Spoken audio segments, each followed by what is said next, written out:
Hey guys, and welcome back to another video. We found it, we've got it, yes, the Keys of Marinus set. 3 down, only 1 to go. Now some of you will remember me saying that I did actually find this a while back, but sadly there was an issue with one of the figures, so I had to try and track down another one.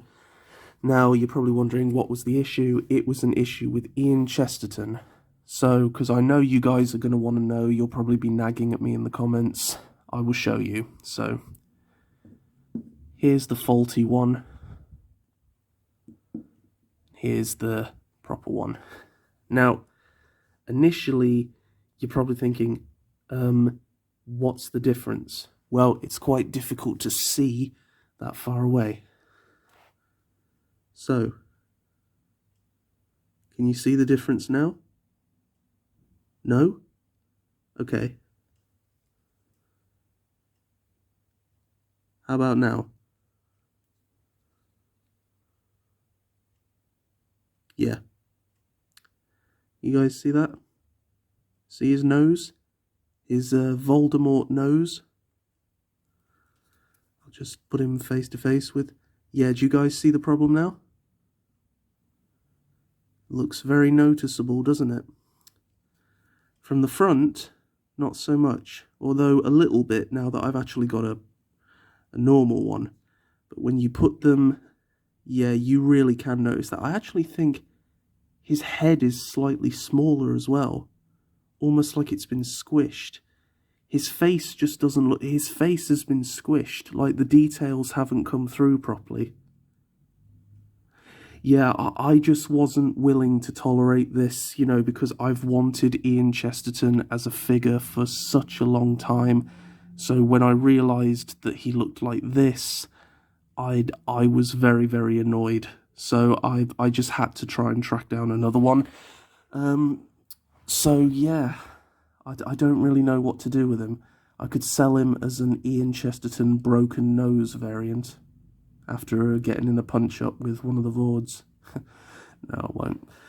But the sad thing is I do actually have 2 more of these guys that are perfect. There's absolutely nothing wrong with them. I haven't taken them out of the box.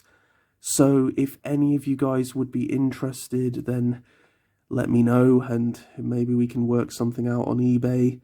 I probably will just end up selling them on eBay cheaply, you know, just to try and get some of the money back. But yeah. But anyway, let's have a look at these amazing, amazing figures. So, just take a quick look at the backdrop. It's weird because the backdrop is actually from the wrong episode. I don't think the Vords actually ever appear in this. I think this is episode 2, or it could be episode 3. No, episode 3, The Screaming Jungle. Am I right? I could be wrong. I did actually really enjoy the Keys of Marinus when I did my first Doctor Marathon. So, yeah.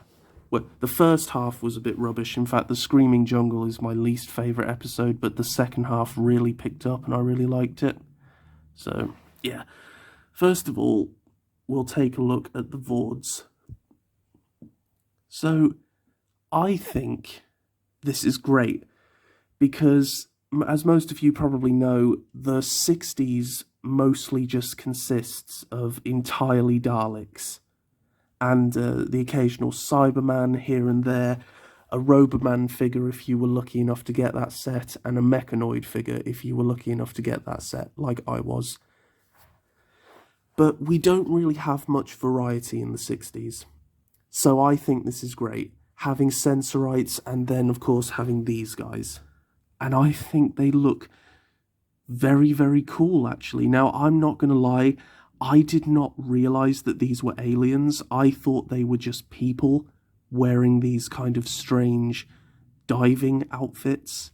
But of course, you know, it is the 1960s and, well, the budget wasn't great. But now that I actually look at them, you can see many alien features, such as the webbed hands, the sort of scales here. Well, not scales, a fin on his head, and of course the flipper feet. So I guess they're supposed to be like these fish people, these lizards. But yeah, also they have these sort of holes in the helmet so that I don't know, so you can hear the actors maybe. But I just think they look very, very cool. They kind of look like these special ops, you know, submarine people that are just, you know, that would swim about, sneak up on you and, you know, with the knife. Very, very awesome. So there are two different types of a Teletubby. One has the circle, the other has the triangle. So, and there are some differences between them aside from that. One that I didn't spot at first. The triangle one has a silver button. Focus. A silver button just below his neck, but he doesn't have any on his waist. And the circle one doesn't have a button below his neck, but he has two on the waist. Aside from that, I really can't notice any difference at all. But it is nice that there are just those little things to differentiate them. Now, the reason why some of you may say, well, why don't you just keep the other two figures? Then you could have a Vord. But the thing is, I don't know if any of the Vords, if there's two of the same in the story. I don't know. I'd have to go back and watch it. But the trouble is these two are very distinct. They're very different. And to have two of the same for both of them would just look a bit strange. And personally, I just, as much as I love them, they're not really something that I would want lots of on the shelf. A bit like the Sensorites. I know some people are going to be customizing the Elder to be the second in command by cutting the sort of strap that he has. Yeah, and fair enough. The Sensorites I could understand. But then you'd be stuck with two First Doctors, so, you know. Plus, I'm not made of money. So, having a look at the knife, which is a very small thing that just fits into his hand. It's that small, but yep, you could drop it in your eye. There's the handle, and there's the blade. And what's cool is you can actually fit them in their little pouches. I always love when you can do that on figures. It's why I loved Leela so much, where you can slot her knife into the pouch. It's just a nice little thing, you know. It just adds that extra play factor to them. So, this is the Shara's Jek body, as I mentioned on the Sensorites. It's all the articulation you'd expect. You've got a 360 at the head. The arms can bend right the way out to about just over 90 degrees. You have a bicep rotation. You have a 90-degree bend on the arm. You have full rotation at the wrist. A full rotation at the waist. The legs can come forward not that far. Again, just like the Sensorites, you've got a full rotation at the top of the leg. They can go really far out, though, if you want to do the splits. A 90-degree bend on the knee, and a full rotation at the flipper. And what's great about these flippers is they stand really well because they're so flat on the bottom. So really good for standing. These ones, so we'll put them to the back. And we'll bring forward the man of the show, Ian Chesterton. A figure that people have wanted for a long time. Now, first things first, it's obvious that they're just using the John Sim master body. We have seen this body used dozens of times. Am I bothered? No, not really. It's just great that we can have him. And, you know, while reusing same parts is annoying, I can understand because he does wear a suit like this. Although I always thought it was brown. And I thought his hair was brown as well. I think, to be honest, in some lighting, I'm not sure if it's just my eyes, but it does actually have kind of like a slight brown to it, though that could just be my eyes. I don't know, I just feel like they should have painted it more brown. But the head sculpt is a dead ringer for William Russell. That's it. Absolutely brilliant. Maybe not so much from the front, but from the side, definitely. That is undoubtedly William Russell, which is why I was so irritated with the flat nose, because from the side, he looks brilliant, so I didn't like him having that flat nose. A very nice painted tie. As I said, black and white. I haven't really done my full research with the colour, so personally, I'm just very happy with this. One thing that I will say is it is a bit samey, like it being all grey. I hope that we can get some other versions of him later on down the line, you know, kind of like how they did with the companion sets. I would love to see him in some other costumes. And, you know, it's great because the companions often get dressed up in the costumes from the eras they visit, you know, in time. So we could see our fair share of Ian Chestertons. This is one thing I'm just going to say real quick. Character, please, please, please, can we have a Companions of the First Doctor set? Give us Barbara, give us Susan, and give us Vicky. Please. That would really just make this. You know, we've got Ian to go with the First Doctor. We need the others now. It's like, even if that's the only set that you can release next year, obviously with the Dalek sets, I think we would rather that. Sometimes quality is better than quantity, you know, and plus it will be much easier on my wallet. So please, character, we're begging you. You've come this far. Don't stop.